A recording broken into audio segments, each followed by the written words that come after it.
इसी गांव में एक गरीब लेकिन बहुत ईमानदार मछुआरा रहता था। उसका नाम था रामू। रामू के पास न तो बड़ा घर था, न जमीन, न कोई दुकान। उसके पास बस एक छोटी सी झोपड़ी, एक पुरानी नाव, फटी हुई जाल और सबसे बड़ी चीज उसका सच्चा दिल था। रामू रोज सुबह जल्दी उठता, नदी को प्रणाम करता और मन ही मन कहता, हे नदी। कहानी की शुरुआत करने से पहले अगर आपने हमारे चैनल हिंदी किड्स स्टोरी को सब्सक्राइब नहीं किया है तो प्लीज पहले चैनल को सब्सक्राइब कर ले और बेल आइकन दबा ले ताकि सबसे पहले आपको हमारी नई कहानी का आनंद मिल सके। धन्यवाद। हे नदी माता, आज जो भी दे सको मैं उसी में खुश रहूंगा। रामू की पत्नी सीता बहुत मेहनती और समझदार थी। दोनों के दो छोटे बच्चे थे, चिंटू और गुड़िया। बच्चे बहुत मासूम थे और अपने पिता से बहुत प्यार करते थे। रामू जो भी मछली पकड़ता वही बेचकर घर का खर्च चलता। एक दिन की बात है। उस दिन मौसम बहुत सुहावना था। आसमान नीला, हवा ठंडी और नदी बिल्कुल शांत थी। रामू अपनी नाव लेकर नदी के बीच पहुंचा और जाल डाल दिया। उसने मन ही मन भगवान को याद किया और धैर्य से इंतजार करने लगा। कुछ देर बाद जब उसने जाल खींचा तो जाल बहुत भारी लगा। रामू खुश हो गया।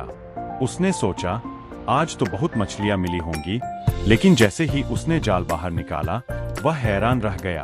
जाल में मछलियों के साथ साथ एक चमचमाती सोने की थैली फंसी हुई थी।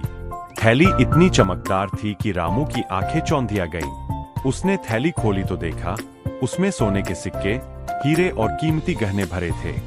रामू का दिल जोर जोर से धड़कने लगा।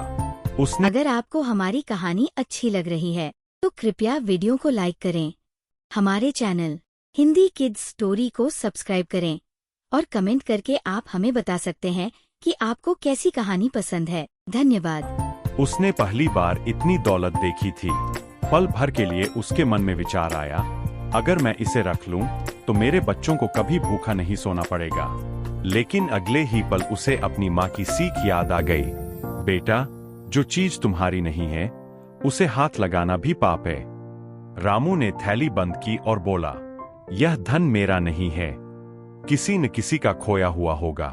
वह थैली लेकर गांव लौट आया और गांव के चौपाल में जाकर सबको बुलाया। उसने ऊंची आवाज में कहा, भाइयों और बहनों, आज मुझे नदी में यह सोने की थैली मिली है। अगर यह किसी की है तो सच सच बताए। गांव वाले हैरान रह गए।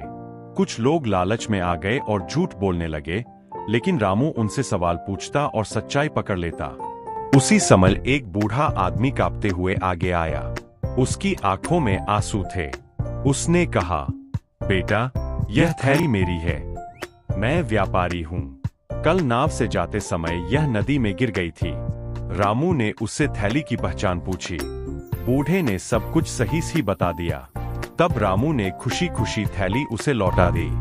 बूढ़ा व्यापारी रामू की ईमानदारी देखकर भावुक हो गया। उसने कहा, बेटा, तुम बहुत ईमानदार हो। मैं तुम्हें इन सिक्कों में से आधे देना चाहता हूँ। रामू ने विनम्रता से मना कर दिया। माफ कीजिए, यह आपका धन है, मेरा नहीं। व्यापारी ने आशीर्वाद देते हुए कहा, भगवान तुम्हें इसका फल जरूर देंगे।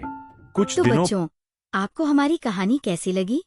ऐसी और कहानियों के लिए हमारे चैनल हिंदी किड्स स्टोरी को सब्सक्राइब करें और बेल आइकन दबाना न भूलें। अलविदा बच्चों, अपना ख्याल रखना और फिर मिलेंगे एक और अच्छी कहानी के साथ। तब तक के लिए ढेर सारा प्यार बच्चों।